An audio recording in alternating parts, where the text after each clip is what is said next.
We are the Liberty Intelligence Organization Network.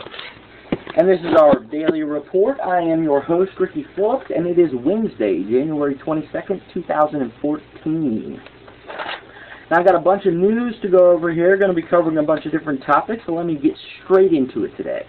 Starting off with some economic news coming out of Michael Snyder and Economic Collapse blog.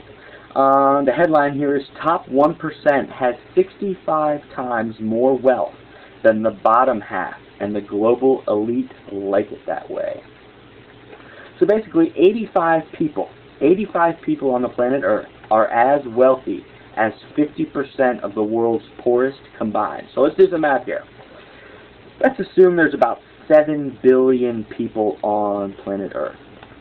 Basically what this is saying is that 85 of the people in the top of the most elite, most wealthiest, 85 of those people have as much money as 3.5 billion people combined.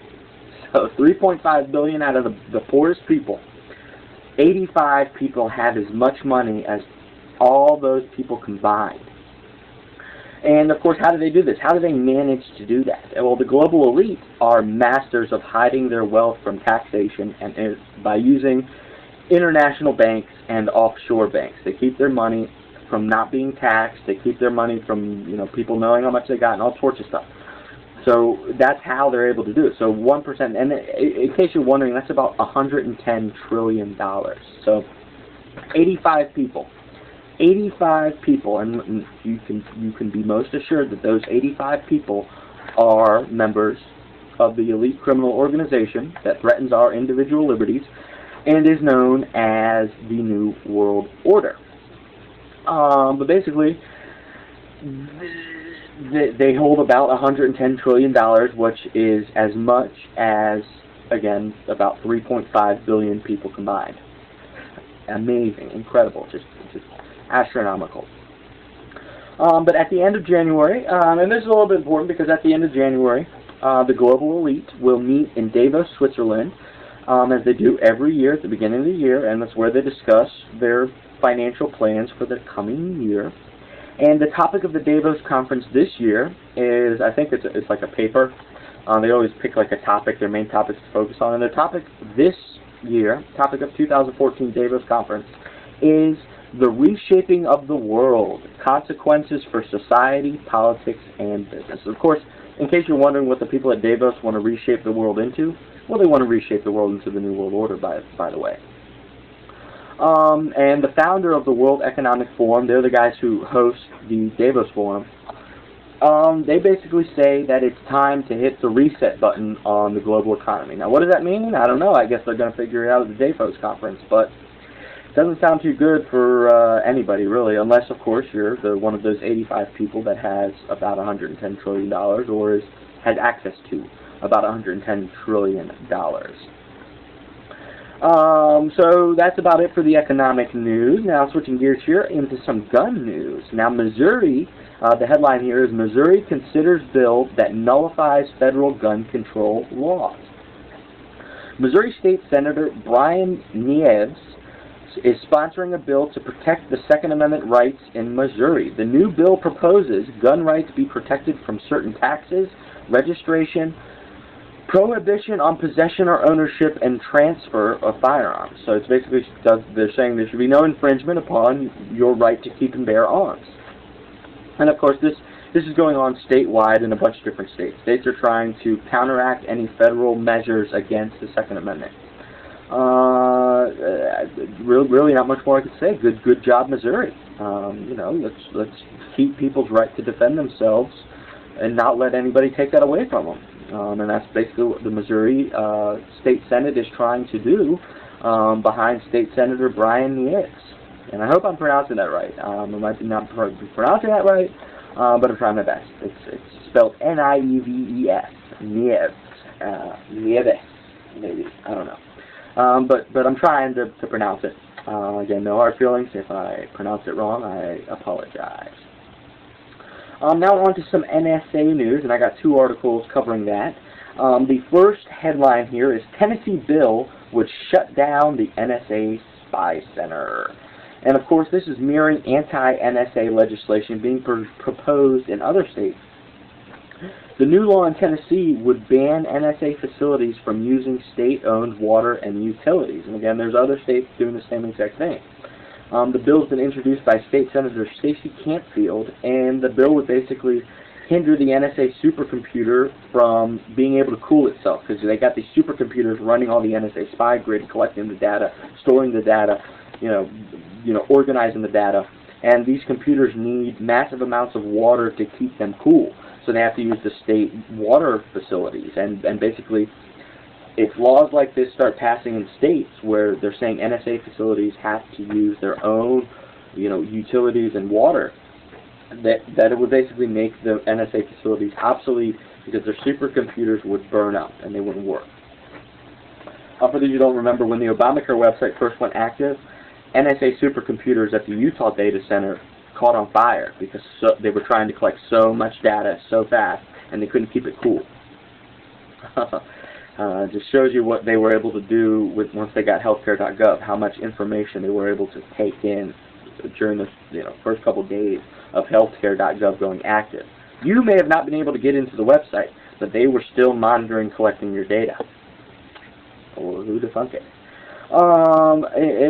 More NSA news. The headline here is NSA propaganda backfires. Public trusts government less than ever. And of course, this is after Obama gave a big speech calling, the NSA has, they're our friends and neighbors. You don't have to worry about the NSA being bad because our friends and neighbors work for the NSA. And of course, they, the media, the news, we need it to keep us safe. We need it to stop us from terrorism. Blah blah blah. So despite all their, attempts to get the public acclimated to being spied on constantly, people still do not trust the government being able to do this. They're losing trust in the government because it turns out the government's up to a lot of shadowy stuff that they don't want us to know about. And it's the only reason we find out about stuff like this is because of brave people like Edward Snowden who are willing to come out and tell the truth.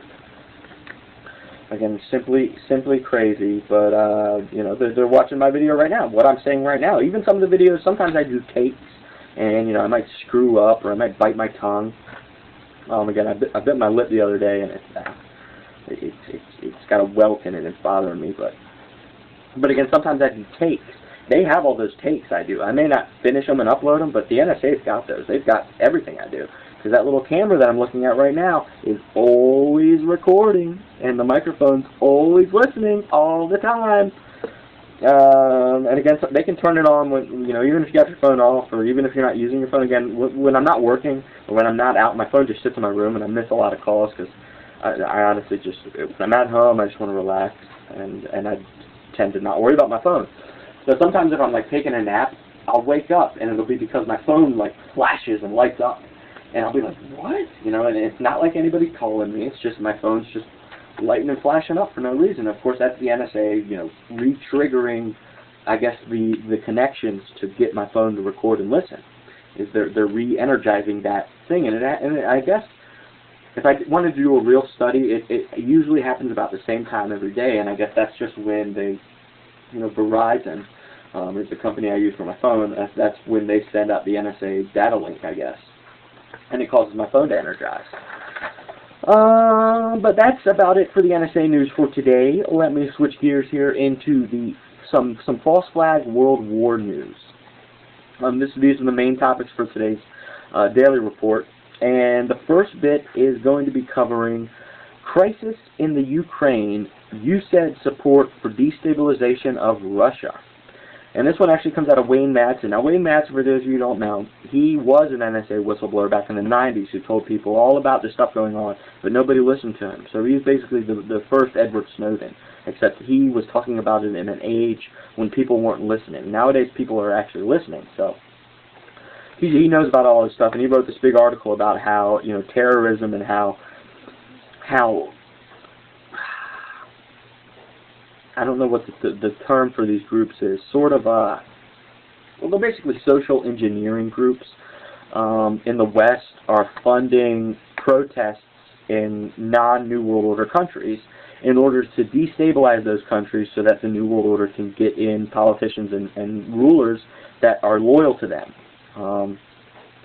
So basically, in 2010, anti-government provocateurs financed and led by the U.S. Agency for International Development, and again, that's USAID, the U.S. Agency for International Development, USAID,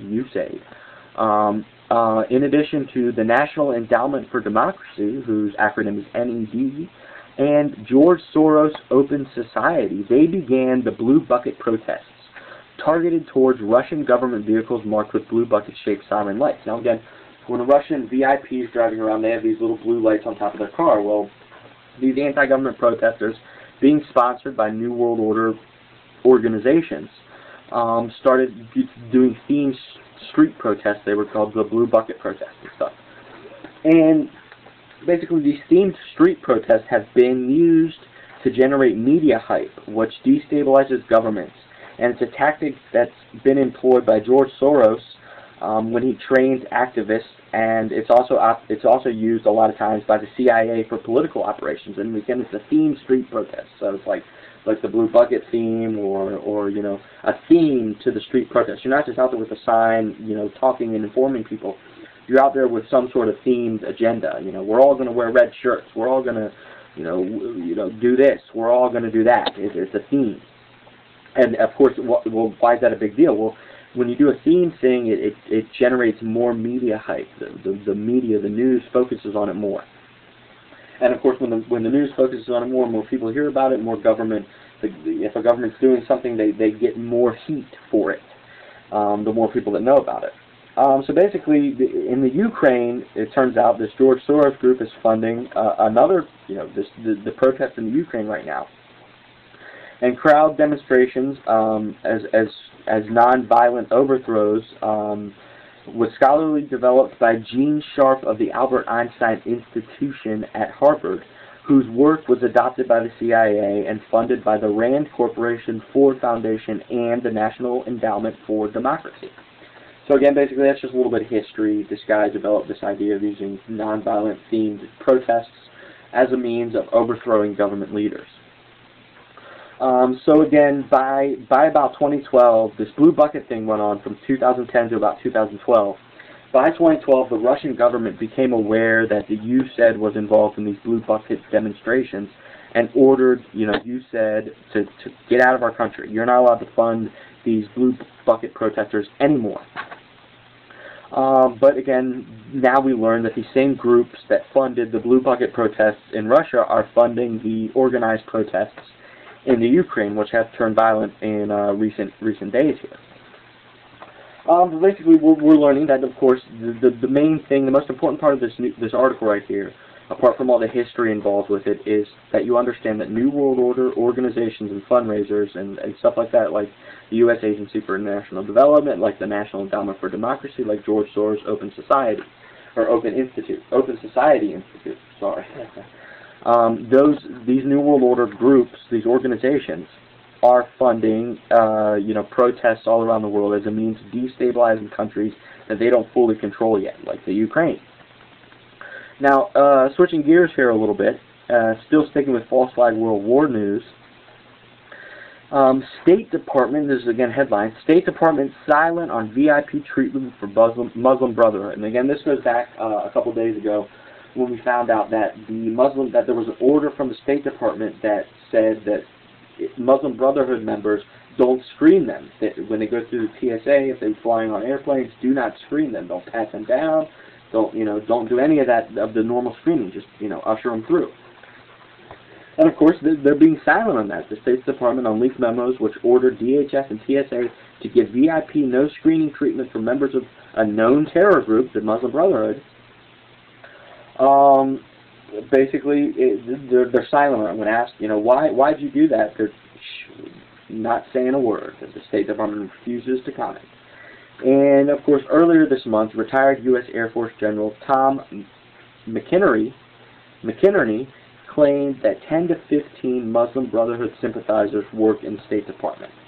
Of course, that's a bit, you know, kind of comical, because so many people working in the government, they're not just sympathizers for terrorist groups. They are actually funding and running a lot of terrorist groups. So they're not just sympathizing, like, oh, we sympathize with the Muslim Brotherhood. No, they're probably directing weapons, directing money, and directing orders to the Muslim Brotherhood. And a more realistic view of how things actually are working.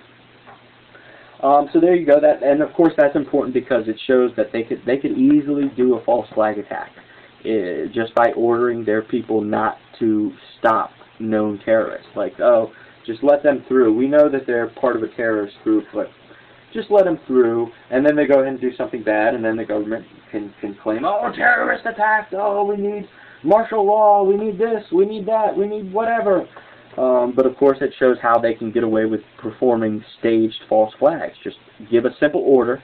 Do not pat down and scream Muslim Brotherhood members. Boom. Muslim Brotherhood member with a bomb sneaks right on a plane. Kaboom. You got a false flag. So that's why this article right here is important.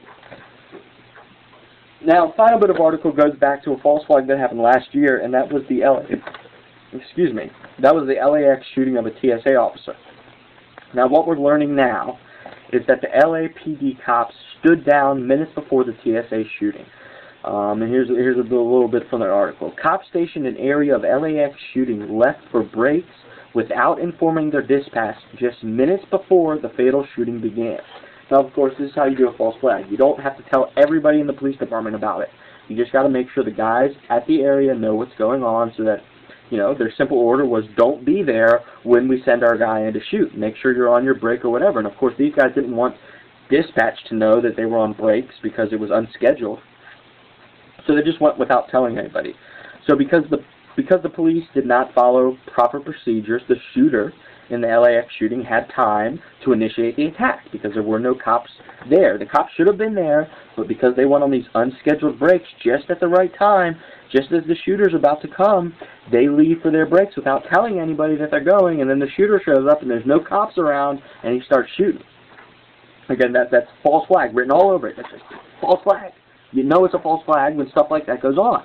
You know it was rigged, you know it was prepped, you know it was planned and organized by somebody.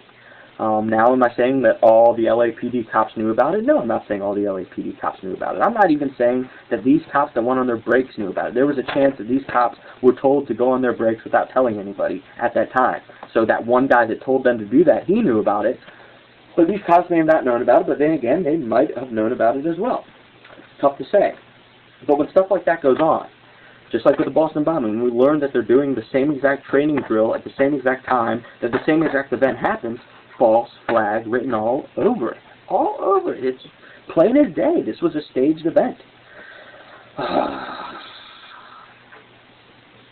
But anyway, following the attack at the LAX shooting, New World Order news outlets, and that's what I'm going to start calling them. I'm not going to call them mainstream media anymore. They're New World Order news outlets like ABC News and like the Southern Poverty Law Center wasted little time trying to blame anti-TSA patriots for the shooting. So, of course, they staged this event, and what's the goal? What's the goal of staging this event? The goal of staging this event is to blame it on people like me who are saying that the TSA groping you down is unconstitutional. They're saying it was people like me who were upset at the TSA that initiated this thing. Oh, anybody who's upset at the TSA must be a terrorist. Oh, that means we were right when we labeled patriot groups as terrorists. Ha-ha. So, of course, they're creating a self-fulfilling prophecy where they claim something, then they initiate a fake event, then they use that event to justify what they said. That's how the New World Order operates. They've been doing stuff like this for a very long time, and it leads to an erosion of our individual rights because they claim that in order to keep us safe, we can't be free anymore. And, of course, my answer is, well, New World Order, why don't you just shackle us all to our rooms? We'll never leave our rooms. You'll come, you'll feed us, You'll take care of everything we do so that you can protect us from ourselves. I mean, that's what we want. Again, with the NSA Spy Grid, the TSA pat-downs, all this stuff. If you really want to be that safe, if you really want to protect everybody, because again, I could go outside the door right now, and I could slip on ice, bust my head, and I'm dead. The government didn't save me. They didn't save me. So, because there's ice on the ground, maybe we shouldn't be allowed to leave our homes. And again, I'm saying that because I'm here in Maryland, where we've recently had some crazy ice storms, and it's extremely cold, so there's ice everywhere. But I'm just using it as an example. If the government wants to claim that they're doing all this stuff to keep us safe, they're taking away our freedom to keep us safe, well, just take it all. Just if you're going to do that to keep us safe, lock us all in a room, you know, and we'll do our work in our little room, and you'll bring us food, and you'll tell us when to sleep, you'll tell us when to eat, tell us what to think, and everything. I mean, do people want that? Do you want that? And again, you probably don't, because you're watching Liberty Intelligence Organization Network. You're probably a patriot who wants to stop the New World Order, and I applaud you for that. All I can say is get out there and start talking to people. Make a YouTube channel, make a news blog, whatever it takes. Get active. You can't just watch my videos. You can't just watch Alex Jones. You can't just watch, you know, WorldNet Daily. You can't just read these articles. You got to take that information. You got to teach it to others. You got to preach it to others. You got to get out there. You got to get active. Get on the streets. Do some protests. Do whatever you got.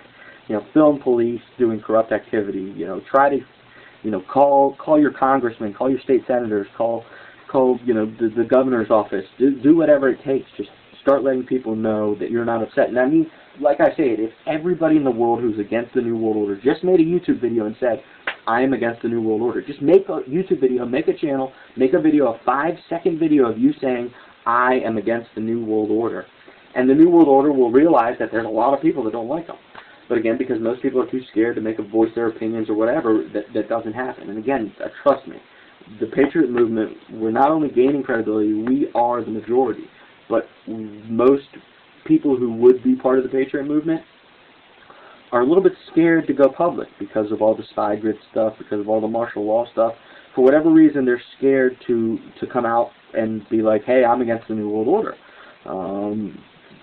For whatever reason. Again, there's a lot of reasons. You could lose your job, you could lose your friends, you could lose relationship with family members, spouses, kids. I mean, it's, you know, me and my brother. My brother doesn't seem to understand how serious this New World Order stuff is, and you know, we often get into arguments. So you know, there's a reason, I guess, that people don't want to come out. But now's the time. You got to get out there and you got to tell people that you're against the New World Order. You got to start teaching people what the New World Order is and how dangerous it is to our individual liberty. Because if you lose individual liberty, everything else goes with it.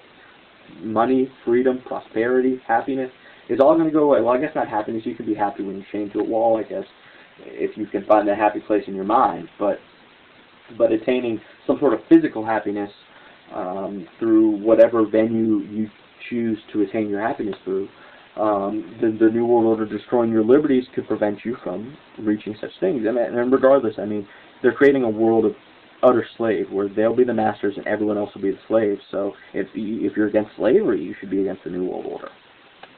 But you just got to get out there. You just got to get active. I guess that's what I'm trying to say here at the end of this daily report.